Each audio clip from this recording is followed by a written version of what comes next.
What is my role in caring for the terminally ill and supporting their families? That is a question that a lot of pastors and other church leaders ask. And in this video, we're going to do the first of a series on pastoral care for the terminally ill.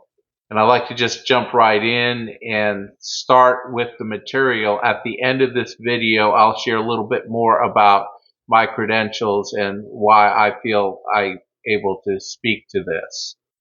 The first thing we want to think about as we are caring for people with a terminal illness is that we're dealing with a whole person.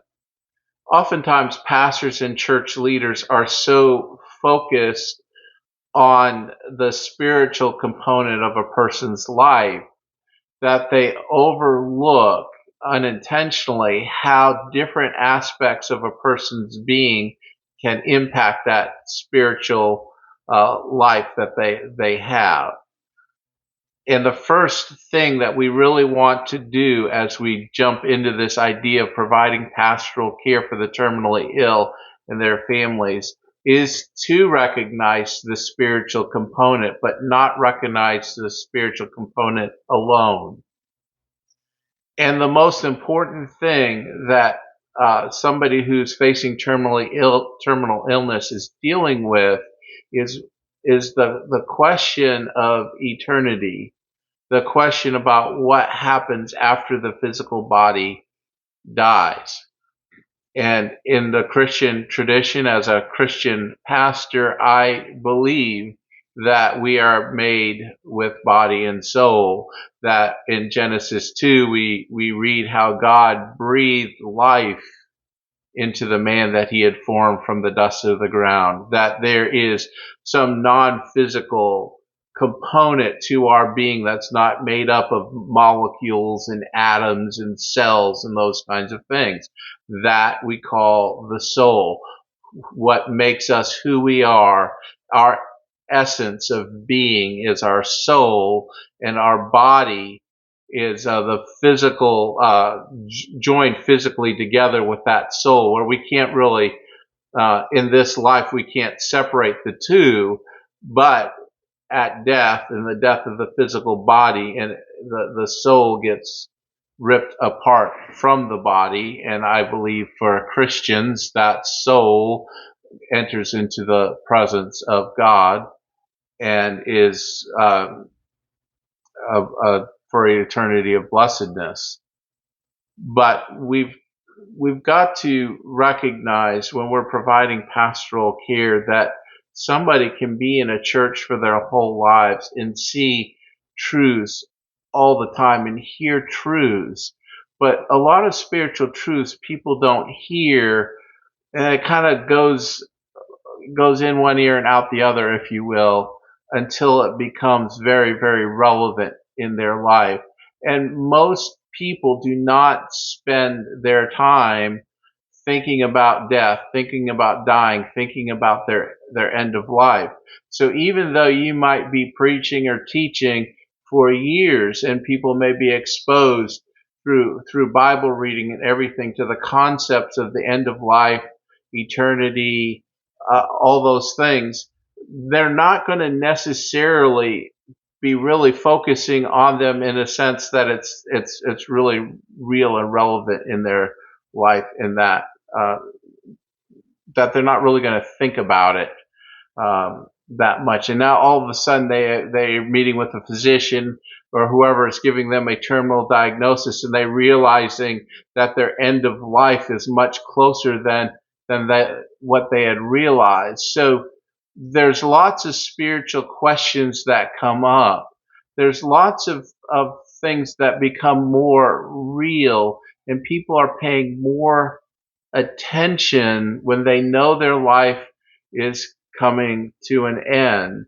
And this is an opportunity for a Christian leader, for a pastor, to go in and again bring the scripture, the promises and hope of the gospel to those people who are recognizing that their life is coming to an end.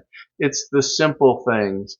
I find that even reading Psalm 23, reading Ephesians 2 verses 1 through 10, and reading John 14:6 and John 10, and there's just so many. I can multiply the scriptures that I can read, or you can read, to help provide spiritual comfort. But that's just the first aspect of pastoral care, is we want to provide that spiritual comfort and that hope. And that's probably the thing that you're most prepared to do. If you've been to Bible college or seminary or have had any training, you're most comfortable talking about those spiritual things. What you're probably least comfortable talking about is what I'm going to introduce to you in the rest of this video. And we'll have further videos in which we're going to flesh all of this out more and kind of serve as a training course for you to help you be more effective in ministering to the whole person and also to their families as they come to the end of life.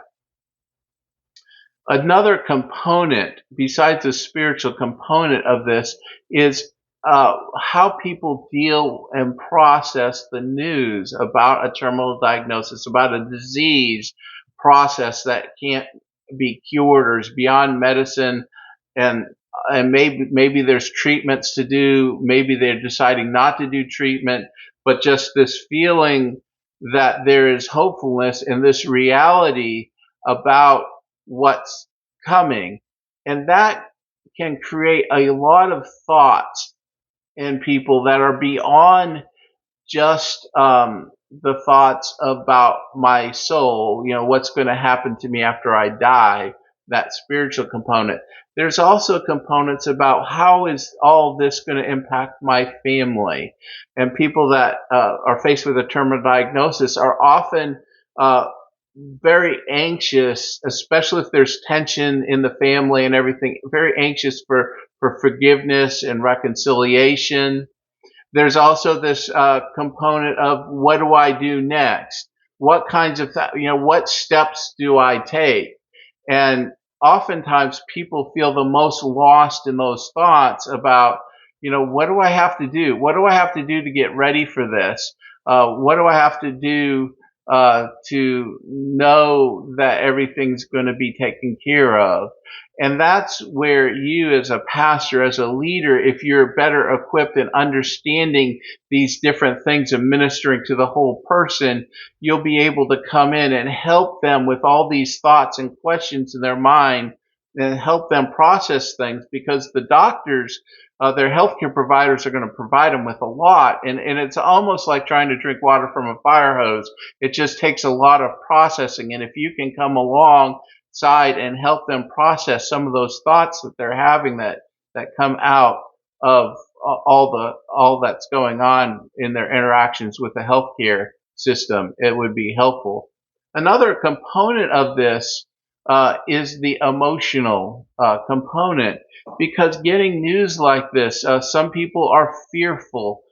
Some people are full of anxiousness and anxiety just generally in life. And so now you tell them that you're going through this disease process. It's going to lead to the end of your life.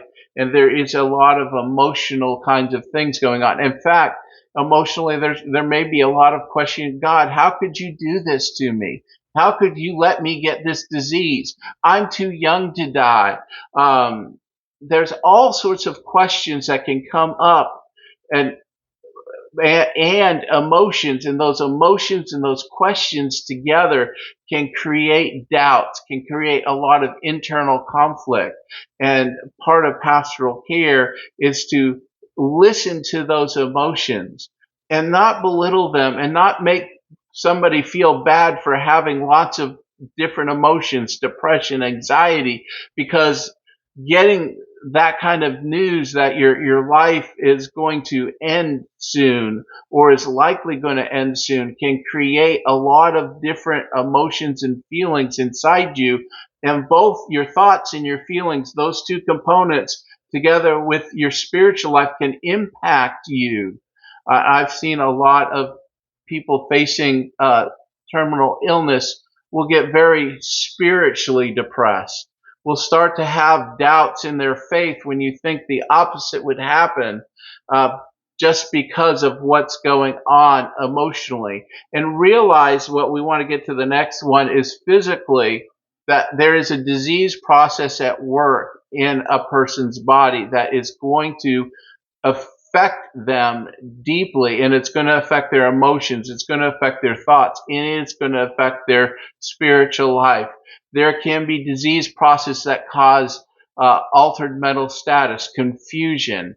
There may be intense pain that needs to be managed, and that pain can cause a lot of issues. There can be things like oxygen deprivation, or the body cannot process food, so the body's not having the energy it needs. So, and there's a lot of lethargy. So you get these physical components that are going to impact emotions and thoughts and spiritual life. And it is important for you as a pastor to understand that some things that are happening physically may not be, oh, they're walking away from their faith or something like that. I've seen patients, particularly those who have certain disease processes, will have a lot of confusion develop. And in that confusion, they may say a lot of theologically wrong things, or they might have some ideas that are being expressed. And that may not be that their faith is all out of whack, or their understanding of the gospel is all out of whack, but what's happening with the disease is causing a certain level of confusion. So even in their minds, they can't put thoughts together coherently. And part of being a pastor is to walk through with somebody all the physical impacts of the disease, as well as the emotions and the mind and the thoughts and the spiritual component, because they all play together.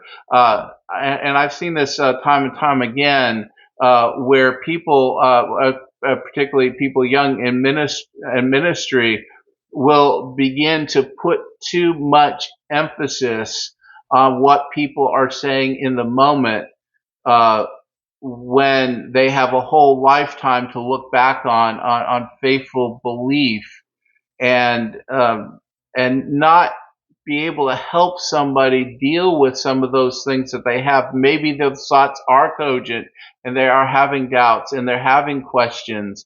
And the answer is to minister to the whole person, and to not belittle somebody for having doubts and having questions, but to point people, again, as a Christian pastor, I point them to Jesus Christ. I point them to the promises that God has made in the Bible.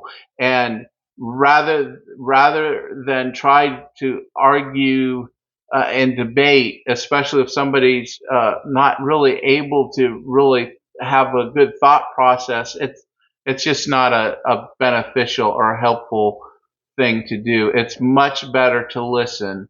It's much better to listen and then read scripture, to pray, and to and this is the last thing, is to mobilize the church to care for that person and the family. That's probably the most important thing. And I will say that love is the most powerful medicine that you can give anybody who's terminally ill. And the more effective we are in giving that love, and the more effective we are in sharing that care and that concern, not only is it going to be good for that person who's terminally ill, but it is going to be good for their families too, because we were made by God to be social beings, to have social connection. And when we are at our most vulnerable is when we most need that social connection. That's when we need those subtle care and concern and that the I love yous. Uh, but for the caregiving family, probably the most compassionate thing that you can do is to try to organize social interaction so they don't get overwhelmed. Because a good, healthy, well-meaning congregation, people might be descending on the family all at once to the point that they get overwhelmed. And it's better to have a planned time. I've seen this over and over again where churches that do it well will say, okay, on this day at this time, this family is going to visit, then this family, then this family, then this family, and consult with the family that's the caregiver, and make make a time and a schedule according to what their wants and needs and desires are, according to what the patient wants and needs. And that is probably one of the best things that you can do, is to organize the social response, because terminally ill people are social beings. Their need for human interaction does not stop once they have a terminal illness. And in fact, one of the biggest things that happens that can cause uh, depression, sadness, is the person is terminally ill, they're not well, they're not able to get out of their house as much, and then they don't see anybody. And all the social connections that meant so much to them in their lives, it all just stops. And that can be very disconcerting for somebody who is terminally ill. Just a quick word about myself, and I'm going to be making more videos from time to time. This channel that I'm doing on Facebook, I do this on YouTube. But these videos, what I'm making are to help people, the terminally ill, their caregivers, and their families. But I also have a heart as a pastor myself for those who do pastoral ministry to kind of help in this area as well. So I'm making these videos. They're probably going to be a little bit longer videos for those of you who want to get a little more training, a little more education, a little more understanding about how to care well for the terminally ill. I know in most Bible colleges and seminaries, you don't get hardly any training whatsoever in dealing with people with serious health conditions. It's just a reality. And for the most part, unless you were in an exceptional church doing some kind of internship or something, yeah, you're going to get very, very little exposure. And all of a sudden, all of a sudden you're in a church situation and you're just not sure what to do. I know when I started out in ministry, I was not a registered nurse at that time. And all of a sudden I'm going to all these nursing homes, to this inpatient hospice unit, to all these things, visiting people, and I didn't have a clue what to do. I didn't know what was going on, and I'd see patients and who were members of the church, and I didn't have any idea how to respond. Things were happening. I want to talk about a lot of these things. I want to provide some training so you know how to deal with somebody with Alzheimer's, and know how to minister to them and to their families. And that, I feel that's important. So I'm going to do that. I am a registered nurse. I have a Bachelor of Science in Nursing. I work in acute care hospital. I've been a pediatric nurse, progressive care nurse. I've actually been in nurse management and did nurse management at a hospital in a state penitentiary. But for the last number of years, I've been doing hospice nursing.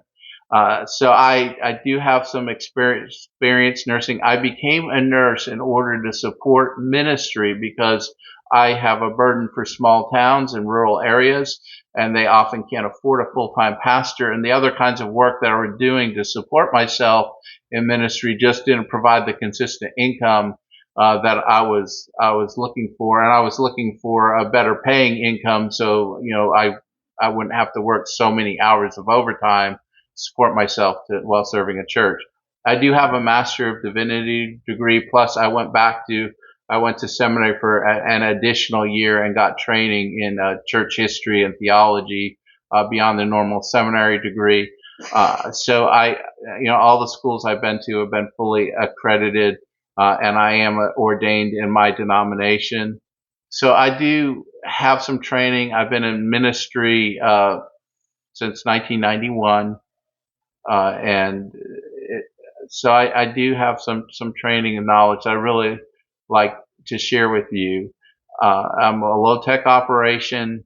The only way I'd be able to get better, to get video editing, to get all the ums and ahs and verbal stumbles out and all that, I realized that that's going to cost money because I'm not a video editor. I need better camera, better equipment, and all those things. So if you do, you look on the main page, there's a link to my Patreon. All the money that anybody gives to help will go towards getting better equipment to make better videos, to improve the editing. And it will take some time, but the more people will jump on and be part of the community, that would be great. And if you've watched all the way to the end, please subscribe to the channel. And more than anything, people say, what's the big ask? For me, the big ask is this. In the comments, write questions, especially if you're a pastor and church leader. Write questions that you have that I can answer in future videos. I will be looking at all the comments to see what questions that you all have that I might be able to answer. And until next time, take care and may God bless you.